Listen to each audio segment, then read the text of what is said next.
नमस्कार दोस्तों, स्वागत है आप सभी का मेरे यूट्यूब चैनल और नेक्स्ट एग्ज़ाम में। आज हम केमिस्ट्री के कुछ क्वेश्चन करेंगे जो आने वाले आपकी सभी प्रतियोगी परीक्षाओं में महत्वपूर्ण होंगे।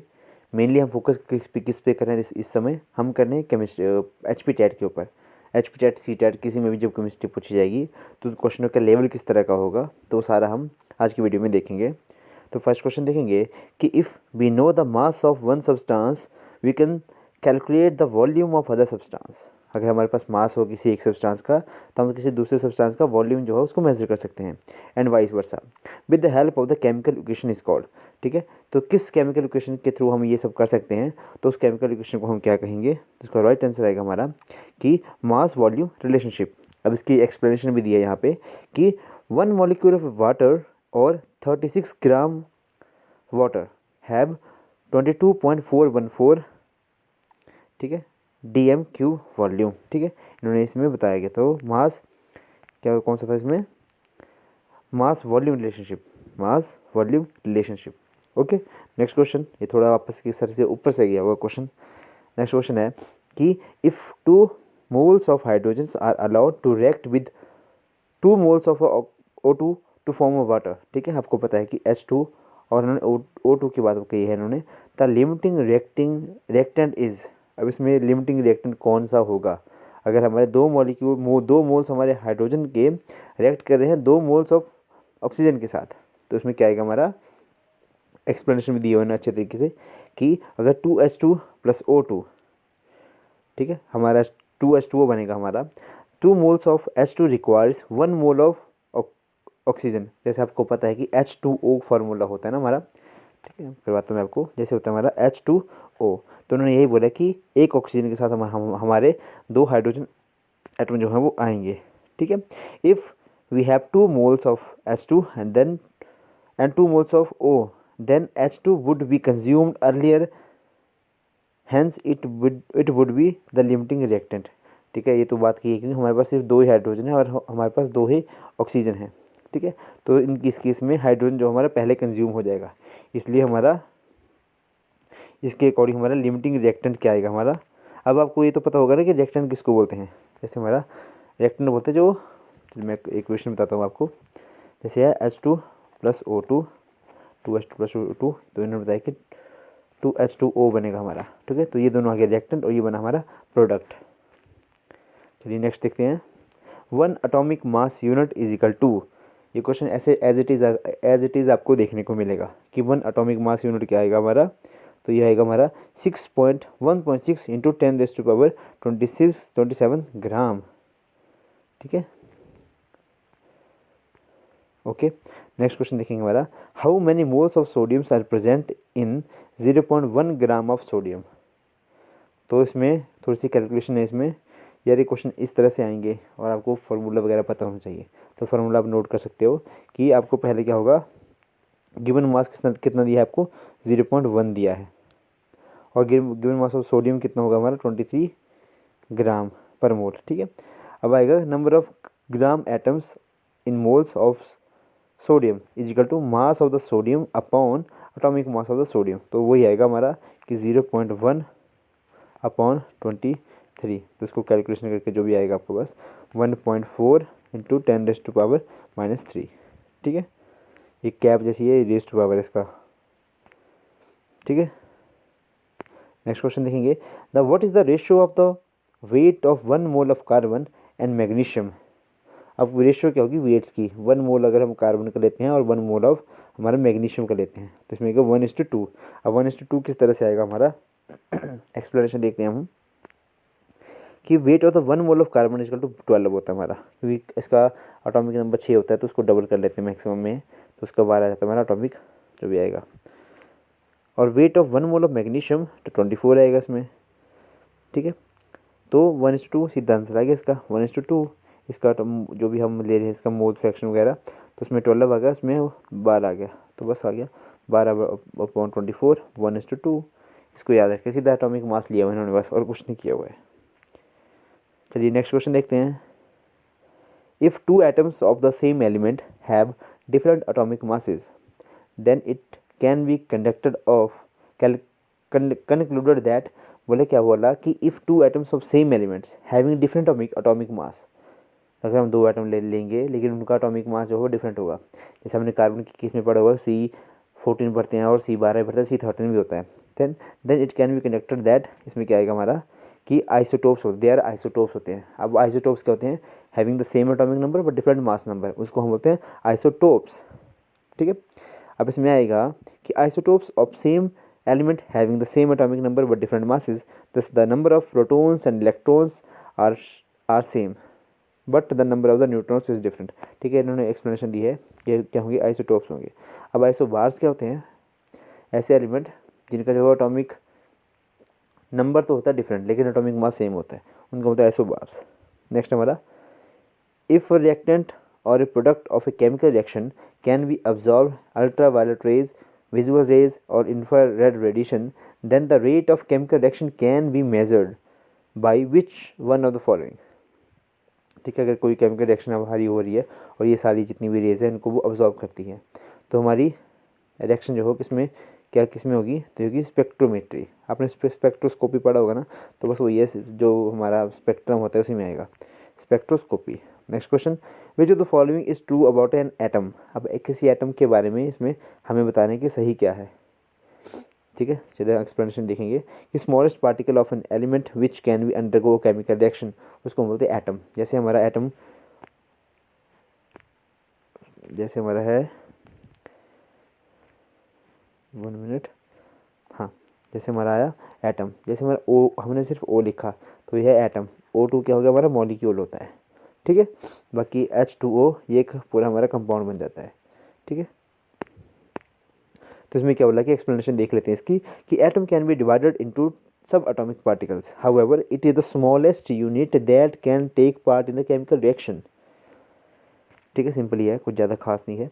The mass of 3 moles of sodium hydroxide will be, अब इसमें एक्सप्लेनेशन देखेंगे, अच्छे से बताया होगा इन्होंने कि एक्सप्लेनेशन ऑफ सोडियम हाइड्रोक्साइड, पहले आपको सोडियम हाइड्रोक्साइड का फार्मूला NaOH, तो उसका पहले उनके मास नंबर लिए हुए हैं, सोडियम का atomic number 11, atomic mass number इसका होता है 23, प्लस ऑक्सीजन हमारी, ऑक्सीजन का एटॉमिक नंबर 6, मास नंबर 16 और हाइड्रोजन का 1 ही होता है, तो ये ना 40 ले लिया इन्होंने सारा। मास ऑफ 1 मोल ऑफ हमारा NaOH 40 आ गया, therefore mass of the 1 mole of NaOH into 3 करने से हमारा सीधी सी बात 3 मोल है हमारे पास, तो इंटू 3 करते हैं तो 120 इसमें हमारा राइट आंसर आएगा। आई होप आपको समझ आ रहा होगा। नेक्स्ट है 30 क्वेश्चन आएंगे भाई, इसके तो करना तो पड़ेगा ही, समझ आए चाहे ना आए। चलिए अगला प्रश्न, कि if the percentage composition of an element X in a compound Y is 11%, then 200 gram of Y would contain how many gram of X। Question थोड़ा पेचीदा है लेकिन एक्सप्लेनेशन में आपको समझ आएगा। 22 ग्राम इसका आंसर आएगा। कैसे आएगा, अगर हमने 200 gram of Y would have, तो हमारा जैसे इन्होंने बताया है कि 200 ग्राम है हमारा, इंटू कितना परसेंट दिया हुआ है मेरा 11%, 11/100%, तो सीधा आएगा इसमें 22। सिंपल सा फार्मूला याद रखना है इसका, जो भी फार्मूला ये परसेंटेज का। ओके, नेक्स्ट क्वेश्चन देखेंगे अब हम। इफ़ अब ये इंट्रोडक्शन टू केमिस्ट्री के क्वेश्चन है, टॉपिक वाइज हम क्वेश्चन करेंगे मोस्टली, कि if a combustion of 0.8 gram of compound release करता है हमारा 0.2 ग्राम ऑफ कार्बन डाइऑक्साइड। ठीक है, then number of gram atom of carbon in the compound is.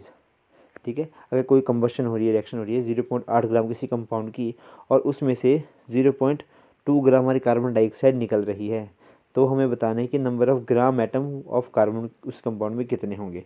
Explanation में देखेंगे इसका, काफ़ी खतरनाक सी एक्सप्लेनेशन इसकी। ठीक है, परसेंटेज कंपोजिशन ऑफ, पहले परसेंटेज निकालनी कि परसेंटेज कंपोजिशन इसकी बनी क्या, तो ये 0.2 अपॉन 0.8 इंटू 11/44 इंटू 100।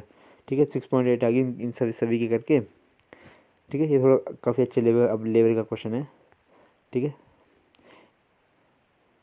कि how to solve this without calculator. अच्छा, इन्होंने बताया कि इस तरह से करनी है ये, विदाउट कैलकुलेटर को बताया इन्होंने। तो उन्होंने क्या किया, reduction of a decimal, reduce of the decimals of the whole number.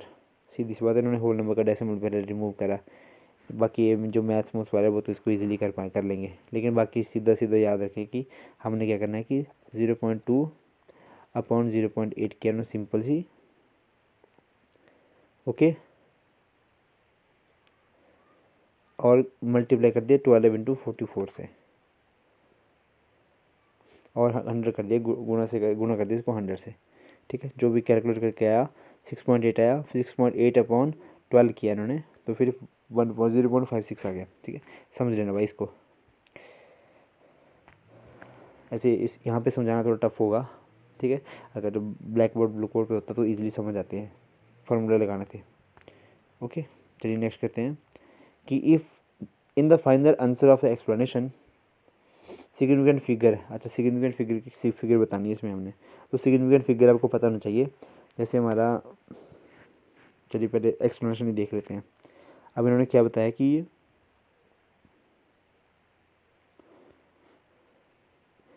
जो भी इन्होंने जो भी दिया होगा आपके पास कंपाउंड, उनको इन्होंने सोल्व करा पहले। अब सिग्निफिकेंट फिगर किस तरह से निकालनी, जैसे हमारे पास है 5005, तो इसमें कितनी सिग्निफिकेंट फिगर होगी, इसमें 4 सिग्निफिकेंट फिगर हैं। अगर आपके पास होगा 500.0, तो इसमें भी 4 सिग्निफिकेंट फिगर हैं। अगर आपके पास होगा 0.44, तो इसमें 2 सिग्निफिकेंट फिगर। अगर आपके पास होगा 0.044, तो उसमें भी हम 2 सिग्निफिकेंट फिगर लेंगे। अगर आपके पास होगा कितना होगा आपके पास 0.500, तो उसमें भी आपके पास 1 सिग्निफिकेंट फिगर होगी। ठीक है, नेक्स्ट देखेंगे, विच of the hydrogen isotopes has 2 neutrons. अब हाइड्रोजन के आइसोटोप्स कौन से हैं, प्रोटियम, ड्यूट्रियम और ट्रिटियम। तो जिसमें 2 होते हैं वो होता है मतलब हमारा tritium. Hydrogen 1, this is the normal hydrogen, और protium which has 1 proton 0 neutron. इसको नोट डाउन कर लेना कि हाइड्रोजन पहला बताया है कि इज़ ए नॉर्मल हाइड्रोजन, और protium which has just 1 proton और 0 न्यूट्रॉन एंड 1 इलेक्ट्रॉन। फिर आएगा हमारे पास हाइड्रोजन 2, ऐसे होता है ना, एक होता है हमारे पास H1, H2 और H3, इसको होता है ट्रिटियम, ड्यूट्रियम, प्रोटियम। तो जो ड्यूट्रियम है इसमें क्या होगा, हाइड्रोजन 2 होंगे, तो इसमें ड्यूट्रियम में it has 1 proton 1 neutron and 1 electron. और ट्रिटियम में क्या होगा हमारे पास, ट्रिटियम में 1 प्रोटॉन होगा और 2 हमारे पास न्यूट्रॉन होंगे और 1 होगा इलेक्ट्रॉन।